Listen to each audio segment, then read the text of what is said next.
السلام عليكم ورحمة الله وبركاته. ازيكم عاملين ايه؟ يا رب تكونوا في سعادة وهنا.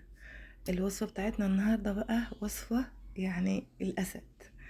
وصفة الشاورما، بس شاورما مش عادية، الشاورما اللي فسيخ. الشاورما دي بقى بصراحة يا جماعة كأن أنا كنت فاتحة محل شاورما. والله العظيم، وريحة الدخان وهي بتطيب مالية البيت، والريحة بتاعتها نفسيها يعني ما شاء الله ولا قوة إلا بالله. صحيح هي كانت كنت عاملاها بفرخة واحدة بس ندمت ان ما عملتها باتنين وبتلاتة عشان احتفظ بنفس ال الاكلة الجميلة ديت والطعم اللذيذ ده يعني الجهد ده لما الواحد يعمله ما ينفعش يعمله بفرخة او اتنين. اقل حاجة المفروض يعمله بتلاتة صراحة، يتبلهم ويشيلهم حتى متبلين جاهزين، يا اما يعملهم كلك ويشيلهم ياكل منهم كده كذا يوم لحد اكتر من يوم لحد ما يشبع. فالطريقة ديت يعني ان شاء الله باذن الله واحدة لما تعمليها وتجربيها مش هتعملي بغير بيها باذن الله واحدة. اول شيء قبل هنبدأ الفيديو بتاعنا والمكونات هنقول بسم الله والصلاة والسلام على رسول الله. ويعني يا ريت تدعموني وتسعدوني بلايك واشتراك في القناة. صراحة الفيديو ده تعبني جدا جدا جدا وخد منه جهد، ربنا وحده اللي عالم بيه. اول حاجة المكونات بتاعتنا: علبة زبادي، عصير نص برتقانة، عصير ليمونة كاملة، معلقة كبيرة مليانة مفرومة من هيل وجوز الطيب، يعني بلحات جوز الطيب واحدة كاملة فرمتها مع حوالي 7 حبات هيل، طحنتهم في الخلاط وحطيتهم، فلفل وملح وكمون وزعتر وتوم، معلقة توم بودر ومعلقة بصل بودر. انا هكتب كل المكونات بتاعتها في صندوق الوصف، يعني ان شاء الله هتلاقيها موجودة. مع علبة الزبادي، مع معلقتين صلصة كبار، مع زيت زيتون. دي المكونات الخلطة بتاعتنا. معانا بقى فرخة مخلية وراك وصدور، يعني الفرخة كاملة على بعضها، خليتها من العظم كامل وسبتها بالجلد. اهم حاجة انك تسيبيها بالجلد، ما تشيلش الجلد نهائي، لان هو هو اللي بيدي طعم لما هنشويها في الفرن في السيخ زي ما شفت كده في المقدمة. هو الجلد ده بيكمل نفس الطعم بتاع الشاورما اللي بره بالظبط. طبعا هنا معايا حوالي 3 قطع من الدهن، بدخلها كده واحطها جوه الحشوة بتاعت الفراخ بعد ما وانا بحطها في السيخ عشان تدي دسامة للخلطة بتاعت الفراخ الشاورما، ما تكونش ناشفة وكده، تديها طراوة وطعم وريحة وكل شيء.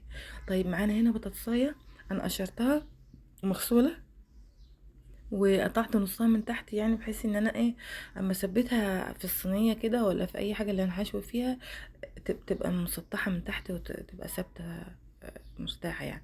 ومعنا طبعا اعياد السياخ ديت الخشب ديت، حاولي انك تغسليها وتبليها في ميه قبل ما تبدأي بيها.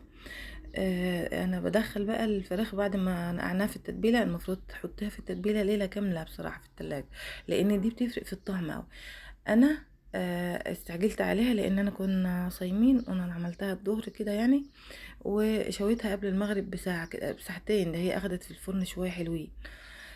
فانتي احسن لك انك تتبليها قبلها بليله كمان، كل ما كانت في التتبيله اكتر كل ما كان الطعم اعمق وافضل.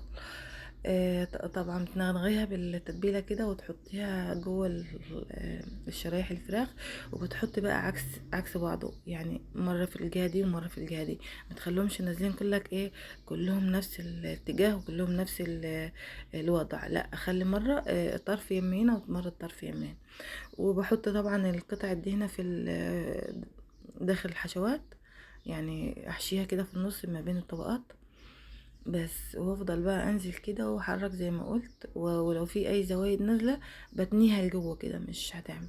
دي الدهنه بتاعتنا هي متبله، بدخلها برضو داخل ايه الحشوات، واللي اتفضل حطيته في اخر السيخ. وبقفل بقى بجمع الاعواد الخشب ديت ببصلايه، بطاطسايه، طماطمايه، اي حاجه عندك، فلفلايه، اي حاجه، المهم ان انت ايه الاعواد بتكون متفرقه وممكن تبوظ معاكي. احسن شيء ان انت تجمعيها بحاجه من فوق. طيب انا كان نص البطاطسايه التانية والدهنه اللي باقيه والبصلايه حطيتهم كلك بحيث ان انا اعمل لها ايه اوثقها توثيق متين. طبعا انا كنت حاطه في الصينيه ديت، فضيت الصوص اللي نزل مني وانا برص كده ده، وغسلت الصينيه وحطيتها ودخلتها في الفرن بقى على الصاجه الارضيه، على الصاجه على طول على الدور الارضي. وفضلت تطيب وقعت مني مرتين هي في قلب الصينيه، سندتها بقى بالسيخ زي ما حضرتك شايفه كده، ولحد ما استوت واخدت السوى المطلوب واللون المطلوب. غطيتها بقى بورقة قصدير وسبتها بقى براحتها مع نفسها على نار متوسطة لحد ما اخدت السوا بتاعها. هي اخدت طياب زيادة شوية في الفرن. اذا حابة تعمليها في سيخ اعمليها، مش حابة تعمليها في سيخ اعمليها بقى في صينية زي الطريقة المعتادة اللي احنا متعودين عليها. بس دي كانت النتيجة مميزة ومختلفة كتير كتير عن اللي احنا بنعملها في صينية فوق في على وش على النار من فوق يعني.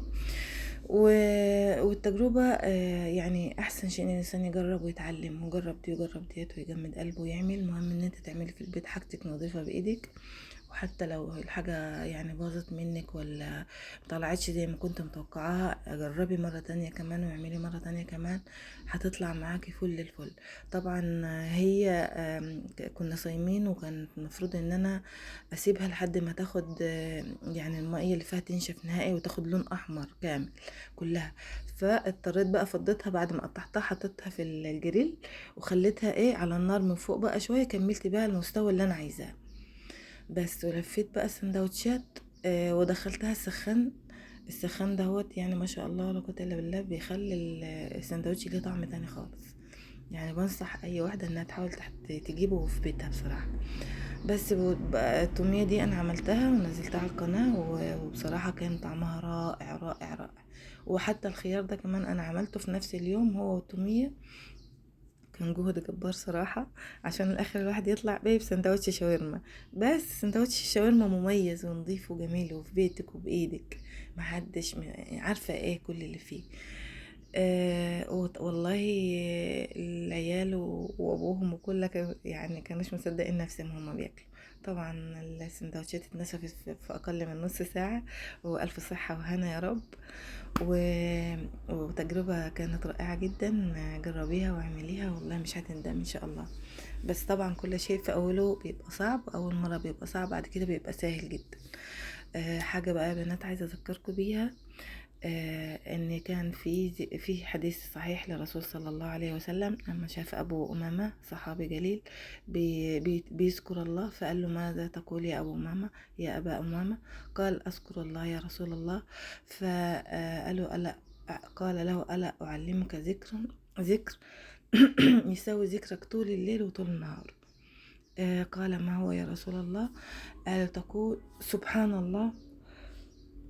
قال تقول سبحان الله عدد ما خلق، سبحان الله ملء ما خلق، سبحان الله عدد ما في السماوات والأرض، سبحان الله عدد ما في السماوات ملء ما في السماوات والأرض، سبحان الله عدد كل شيء، سبحان الله ملء كل شيء، سبحان الله عدد ما أحصى كتاب، سبحان الله ملء ما أحصى كتاب.